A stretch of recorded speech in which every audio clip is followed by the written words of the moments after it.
بھروسہ ہے، اللہ کے اوپر اگر تمہارا یقین ہے، اللہ کے اوپر اگر تمہارا اعتبار ہے، تو ایک بات یاد رکھنا کہ جو فیصلہ اللہ اور اس کے رسول کر دیں اس میں اپنے ووٹ کے حوالے کر دینا، تو چلان نہ کرنا۔ کیوں؟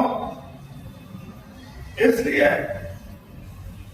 کہ جب یہ تمہارے سلسلے میں کوئی فیصلہ کریں گے تو یہ فیصلہ اللہ کی طرف سے یا اس کے رسول کی طرف سے جو بھی ہوگا وہ تمہاری حیات کے لیے ہوگا، تمہارے فلاح کے لیے نہیں ہوگا، تمہیں مٹانے کے لیے نہیں ہوگا۔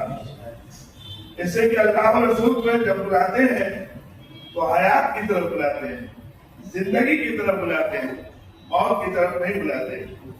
یاد رکھو اللہ و رسول جب بھی تمہارے لیے کوئی فیصلہ کر دیں، اب یہ قرآن نے ہم سے کہا تھا اللہ و رسول جو بھی فیصلہ کر دیں، نبی نے کیا کہا؟ ہم نے کہا ایک محمد ہے۔ اب جب ہم نے کہا ایک محمد ہے تو 4 معصومین کی 43 تک یہ جو فیصلہ کرتے ہیں وہ سارا فیصلہ ہماری حیات کا فیصلہ ہوگا۔ ایک محمد ہے، محمد جو حیات کا فیصلہ کرتا ہے، تو جتنے محمد ہیں سب حیات کا فیصلہ کریں گے۔ بظاہر ہمیں نظر آ رہا ہے کہ یہ فیصلہ ہمارے حق کے خلاف ہو گیا۔ بظاہر ہمیں نظر آتا ہے کہ یہ فیصلہ ہمارے حق کے خلاف ہو گیا۔ آواز ہی نہیں، تمہاری انسانیت کا مزاج یہ ہونا چاہیے کہ اگر کوئی فیصلہ بظاہر تمہارے خلاف ہوا ہے تو بھی تمہارے نفس میں اتنا اطمینان ہونا چاہیے، چلو اگر ہمیں نہیں تو ہمارے بھائی کا تو فائدہ ہو گیا۔ یہ مزاج ہے جس میں ہم کو ٹھہرا گیا۔ ہمارا فرماتے ہیں اللہ سے ڈرتے رہو اور اپنے کو ہمارے حوالے کرو، تمام امور کو ہمارے حوالے کر دو۔ کیوں؟ اس لیے کہ ہم نے ان امور میں تمہارے اوپر نگرانی کی ہوئی ہے۔ جب کائنات کا سارا نظام ہماری بدولت ہے، ہماری مٹھی میں ہے، اب آپ کہیں یہ کیسے ممکن ہے؟ آپ کم سے کم اتنا تو سنتے ہی رہتے ہیں، جانتے ہی رہتے ہیں کہ اگر حضور انگلی سے اشارہ کرے تو چاند کے ٹکڑے ہو جائیں، حضور کے داماد علی مرزا اگر سورج کو اشارہ کرے تو پلٹ کر آ جائے، ان کے نواسے ہمارے حسن اگر پہاڑ پہ ہاتھ مارے تو وہاں سے اٹھنے نکلنے لگے۔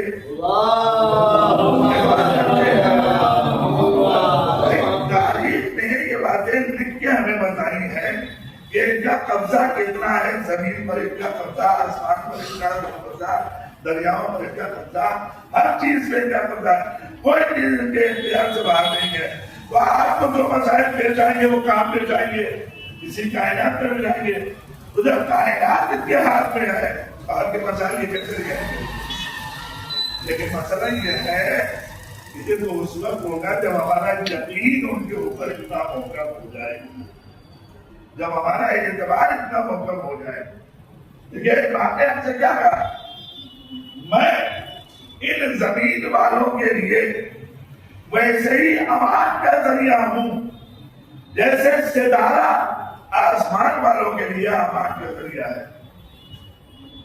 ہماری غیبت کا فائدہ تمہیں وہی ملتا ہے جو سورج غائب ہو کر کے بادلوں کی چھاؤں میں اپنی انرجی دیتا ہے، اسی انداز سے ہم غیبت کے پردے میں رہ کے تمہاری طاقت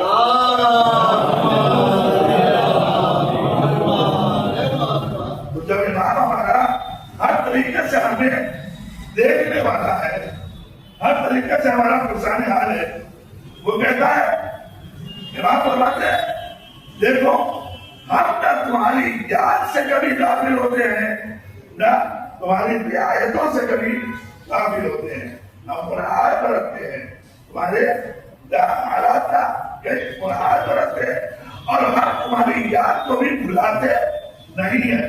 یہ تم ہو کہ ہمیں بھول جاتے ہو، ہم تمہیں بھولتے نہیں ہیں۔ سمجھو کہ تو ہر امام ہمارا جو بھی آیا اس نے ہدایت کی ہے، مگر ہماری ذمہ داری کیا ہے؟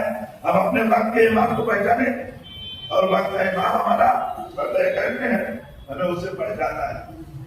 یاد رکھیے جن کا ایمان اس امام کے وجود میں ہوتا ہے، جن کا ایمان اس امام کے وجود میں ہوتا ہے، وہ اپنی ذات میں اتنے مستقل ہوتے ہیں کہ اگر پوری کائنات بھی انہیں ڈرانے میں تل جائے تو وہ کھل کے اعلان کرتے ہیں ہم چھٹ کے رہنے والے نہیں۔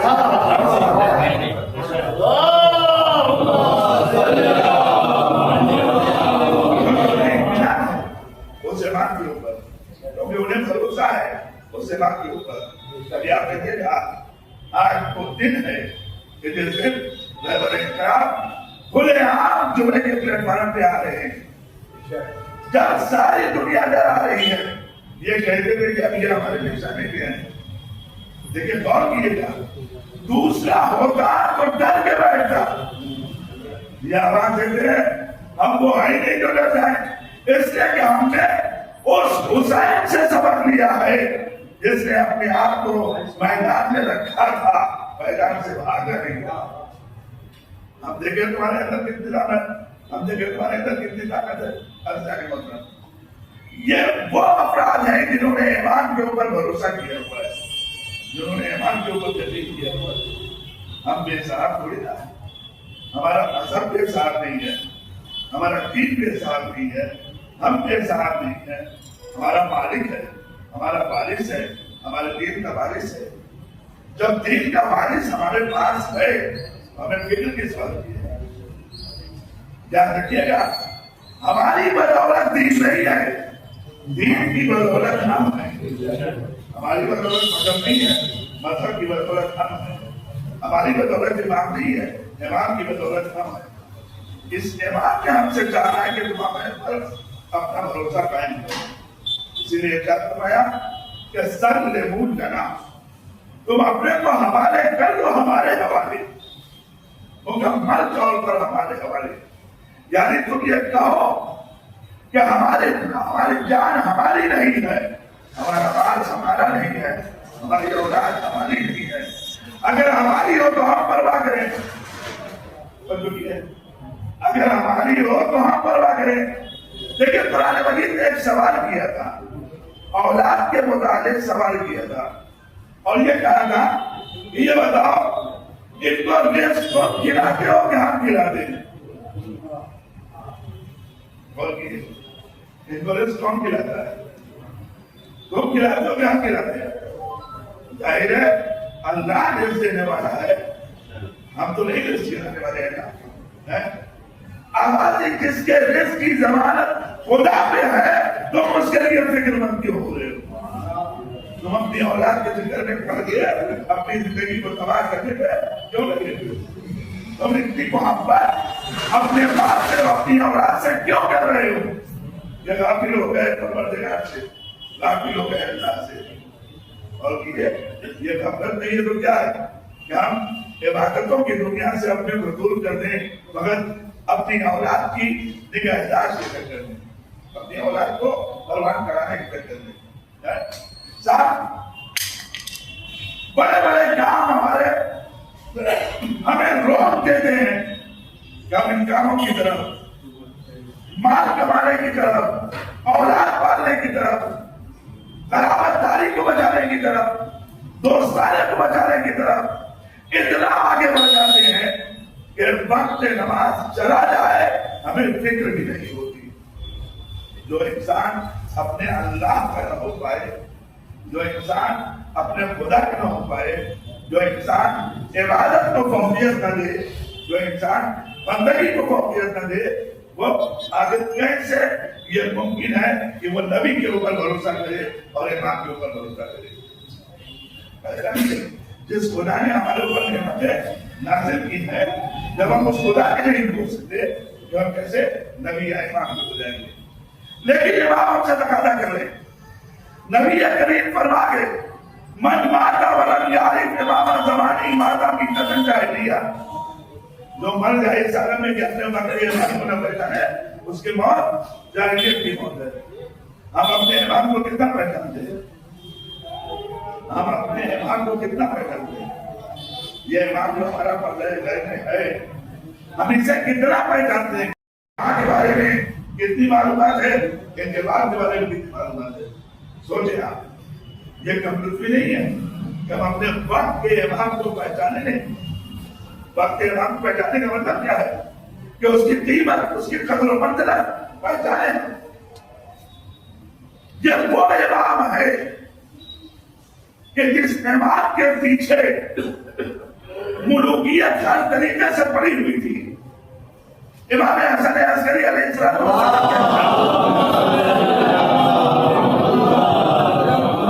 پانا چھانا پکا جا رہا تھا صرف اس لیے کہ نبی کی خبر تھی کہ القائم و منا ہمارے بیت میں سے قائم ہوگا، اور یہ 11واں امام آخری منزل میں ہے، 12ویں امام کی ضرورت ہے، اسی سے آنا ہے۔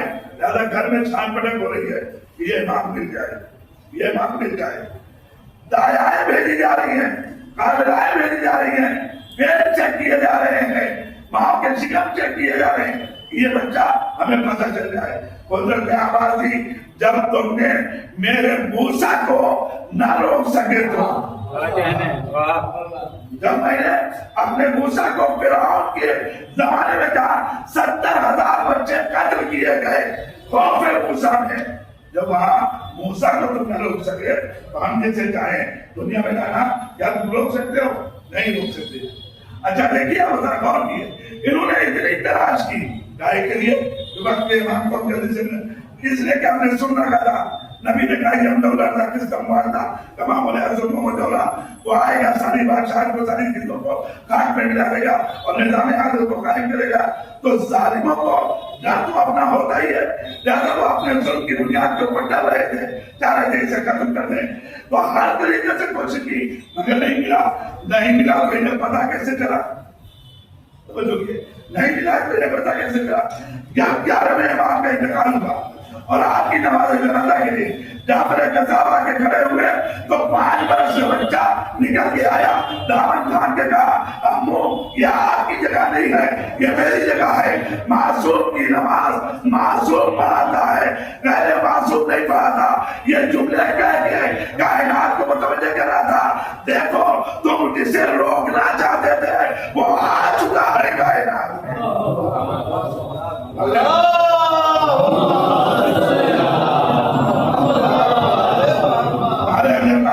تمہارے اندر ہمت نہیں ہے کہ تم اسے روک سکو، اور پھر اپنے وجود کو آپ نے دنیا کے سامنے رکھا۔ ایک مال جو آیا ہوا تھا، حدود آئے ہوئے تھے، ان حدود اور مال کے لیے بھی آپ نے اشارہ کیا اور بتایا اس زمیان میں اتنا ہے، اس تھیلی میں اتنا ہے، اس مال اس میں سے حرام اتنا ہے، حلال اتنا ہے، اور حدود فلاں کے ہیں، اور فلاں عورت نے اپنی طرف سے ایک ہدیہ بھیجا ہے۔ یہ ساری باتیں کھلے عام کہہ کے بتا رہے تھے کہ یاد رکھو میں حجت خدا ہوں کہ جو غیب کی خبر اس لیے دے رہا ہوں کہ اللہ نے ہمارے قلوب کو چنا ہے اپنی مشیت کے لیے، اپنی مشیت کے لیے۔ بس مطلب یہ ولایت جو امام کی ہے، اسے اسی میں نے کہا کہ آپ نے تو ہمارے حوالے کرو، آپ پہچانیوں سے مانگو۔ آج مسیحا کی تلاش میں ہم بھی ہیں، مسیحا کی تلاش میں یہودی بھی ہیں، مسیحا کی تلاش میں عیسائی بھی ہیں، ہر فرقہ ہے مسیحا کی تلاش میں۔ ایک منفی ہے کہ جو عالم بشریت کو نجات دینے کے لیے آنے والا ہے، اور یہ جانتے ہیں کہ یہ اسی وقت آئے گا کہ جب عالم پورے طور پر بربادی اور ظلم سے فساد سے بھر نہ جائے، اسی وقت آئے گا جیسے نبی نے فرمایا کما مولیان ظلم و جورا، وہ اسی طریقے سے زمین کو اندر انسان سے پور کرے گا جیسے یہ زمین ظلم و جور سے بنی ہوئی ہوگی۔ تو سب جانتے ہیں مگر انتظار سب کو ہے۔ عیسائی انتظار میں مسیح آگے کہ حضرت عیسیٰ فلک پہ آئیں گے، آسمان چاروں میں آئیں گے۔ یہودی انتظار میں دجال کے، ہم انتظار میں ہیں قائم آل محمد کے۔ یہ سب انتظار میں۔ مسئلہ یہ ہے کہ ہمیں یہ دیکھنا ہے کہ آخر ان میں واقعہ مسیح کون ہے، واقعہ مسیح کون ہے۔ تو دجال کی کہانی تاریخوں سے سب تک پہنچی ہوئی ہے کہ وہ ہوگا کہ جو لوگوں کے ایمان کو ایک ایک روٹی کے بس خریدے گا. وہ مسیحیت ہو نہیں سکتا جو لوگوں کے ایمان کو خریدے, جو لوگوں کے ایمان کو خریدے وہ مسیحیت ہو نہیں سکتا. اب بچے تو ایک جناب عیسیٰ اور ایک کعبے والے محمد, کعبے سے ظہور پڑھیں گے امام. آپ روایتیں پڑھیے, ہر روایت میں آپ کو ملے گا کہ جب مصلی بچھے گا تو امام آگے ہوگا, عیسیٰ پیچھے ہوں گے. یہ خود بتا رہا ہے کہ عالم کا مسیحا کون ہے, محمد کا بیٹا ہے, کوئی اور نہیں ہے. ایک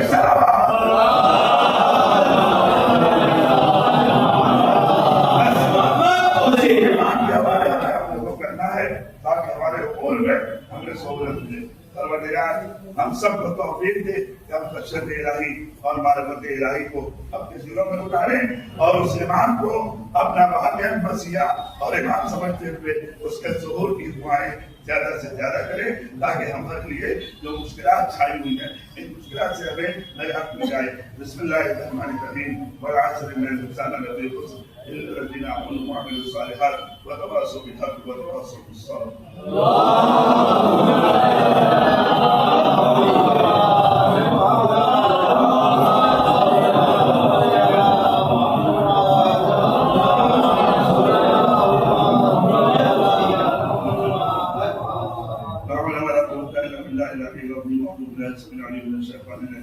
بسم الله الرحمن الرحيم. الحمد لله العز الجل له والصلاة والسلام على النبي المعتصم مولانا وسيدنا علي القاسم.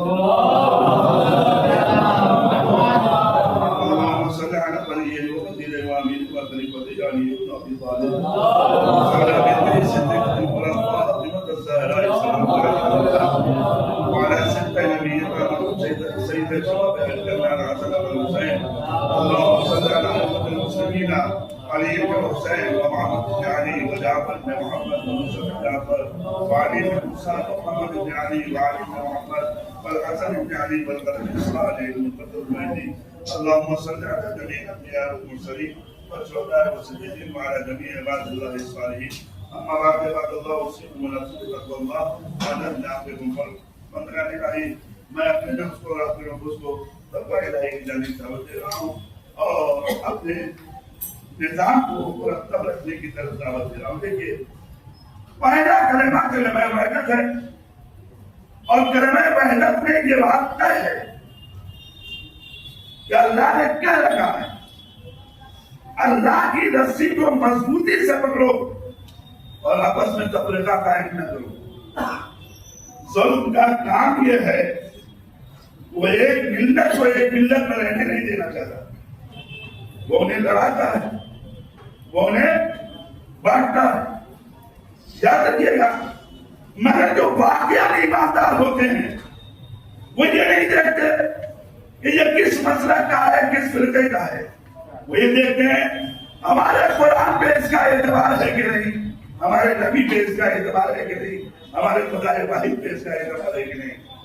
اور اس راہ میں جب وہ آگے بڑھتے ہیں تو چاہے عمل میں آئے چاہے حزب اللہ میں آئے, ہر جگہ پر ان کو بلاتے ہیں اپنی جانب اور ملت کے اتحاد کو مد نظر رکھتے ہیں.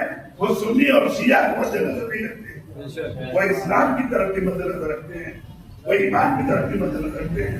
آج فلسطین میں جو مجاہدین ہے ان میں کس کی اکثریت ہے؟ سب جانتے ہیں اکثریت کس کی ہے, مگر اکثریت اگرچہ شیعوں کی نہیں ہے مگر آج ہمدردی میں کھڑا کون ہے؟ اور یہ ایک شیعت ہے کہ جو عبادت کرے. کیوں؟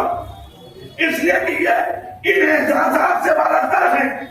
یہ کون ہے, یہ کون ہے؟ اصل مسئلہ یہ ہے پہلے اسلام ہے اس کے بعد ہمارا معیار یہ ہے, ہماری زندگی کا معیار یہ ہے. ہم ان چیزوں سے مل کر رکھنے سے بالاتر اٹھ کر سوچیں. یہ کاش ہمارے ہندوستان میں یہی ہو جائے, ہر ملت ایک دوسرے کو اسی اعتبار سے عزت کی نظروں سے دیکھنا شروع کرے, ایک دوسرے کی مدد کرنے لگے, ایک دوسرے کے کام آنے لگے. آج ہمیں کوئی کمزور کر سکتا ہے, آج ہمیں کوئی کمزور کر سکتا ہے. آج دہشت گردی کی فہرست میں جتنے نام آئے ہیں ہندوستان نے پیش کیا, آپ مجھے بتائیے اس کے اندر آپ پڑھ کے دیکھیے کہیں ہے رسول اللہ کا نام, کہیں ہے حزب اللہ کا نام, نہیں ہے نا. پھر یہ کیوں کہا جاتا ہے کہ یہ آتنکوادی ہے؟ یہ کیوں کہا جاتا ہے کہ آتنکوادی ہے؟ سننے کی بات ہے نا. سوال یہ پیدا ہوتا ہے کہ اپنے حقوق کے لیے لڑنا اگر آتنکواد ہے, ہم کیسے اس کو آتنکواد کہتے ہیں جبکہ ہمارے ملک میں گاندھی جی نے اپنے حق کے لیے لڑائی کیا. کیا وہ آتنکواد ہے؟ کیا وہ آتنکواد ہے؟ ہم مان لیں اپنے حق کے لیے لڑنا یہ آتنکوادی نہیں ہے. اپنے اپنی فکروں کا علاج کرنا چاہیے, یہ نہیں سوچنا چاہیے کہ کیا ہو رہا ہے. جس پر جو چاہیے اجازت دی ہے یہ آپ کے ہاتھ میں ہے, لیکن حقیقت کو دیکھیے اور حقیقت سنیے. انہوں نے کیا کیا؟ کسی کا خدا کرتا کسی کی عورتوں پر ناجائز قبضہ کیا یا کسی کے بچے کو ناجائز مارا ہے؟ نہیں. انہوں نے صرف دفاع کیا ہے, اور دفاع کرنا, ڈیفینس کرنا ہر انسان کا واجبی حق ہے. اپنا ڈیفینس کرنا لوگوں نے کیا. بہرحال ٹھیک ہے, آپ ہمیں منع کرتے ہیں, ہم چپ ہو جاتے ہیں, لیکن درد تو اپنا اظہار کریں گے. درد تو ہمارا ہے جو ہم کریں گے. اور بھیا یہ منزلیں ہیں کہ انہیں سمجھنا ہے ہمیں. آج جو ہم کو ٹکڑوں میں بانٹنے کی کوشش کی جا رہی ہے, اگر ہم ان ٹکڑوں میں نہ بٹے تو کوئی ہمارے حق کو دبا نہیں سکتا, ہمارے حقوق کو کوئی چھین نہیں سکتا. لیکن یہ صرف تھوڑی سی اپنی انا یا خواہشات نفسانی جس کی بنیاد کے اوپر ہم بٹے ہوئے ہیں. بھائی اختلافات کہاں نہیں ہوتے, گھر کے اندر بھی ہوتے ہیں. جہاں پارٹی بن جاتی ہے, سارے بھائی بہن آپس میں متفق نہیں ہوتے, کیا پارٹی بن جاتی ہے؟ پارٹی نہیں بنتی. ٹھیک ہے, اختلاف ہے کہیں کہیں, ہونے دیجیے, مگر اصل مقصد پہ آئیے. مقصد کیا ہے؟ محور کیا ہے؟ توحید کی بقا. محور کیا ہے؟ رسالت کی بلندی. محور کیا ہے؟ قرآن کی عظمت. محور کیا ہے؟ کعبے کی توحید. محور کیا ہے؟ کہ نئے پر بچاؤ. اگر یہ محور ایک ہے تو ان محور میں ہمیں متحد ہونا چاہیے, ایک منزل ہونا چاہیے. پروردگار ہماری توفیقات میں اضافہ فرمائے. اور بالخصوص آج کا دن کہ جو چیلنج کا دن ہے, ڈرائیور محسن نے اپنے کو آج اپنے فرم پہ لا کے رکھا ہے. پہلے تو ہم سب مل کر دعا کرتے ہیں, پروردگار ان کی جان کی حفاظت فرما, پروردگار ملت ایران کی حفاظت فرما, پروردگار ان جانباز قوم کے اندر جو قوتیں پائی جا رہی ہیں ان قوتوں میں اضافہ فرما. پروردگار جوازہ محمد علی محمد کا ظلم کا خاتمہ فرما اور مظلوموں کو سربلندی عطا فرما. ہمارے دل اول کو آزاد فرما. پروردگار جوازہ محمد علی محمد کا ہمارے انفاق پر رحمت فرما. ہمارے زندوں میں اتنی توفیق دے کہ وہ ایمان کے اوپر ثابت قدم رہے اور ان کی منزل میں آگے بڑھ جائیں. آخر دعوانا الحمدللہ رب العالمین. بسم اللہ الرحمن الرحیم. والعصر والانسان لفی خسر الا الذین آمنوا وعملوا الصالحات وتواصوا بالحق وتواصوا بالصبر.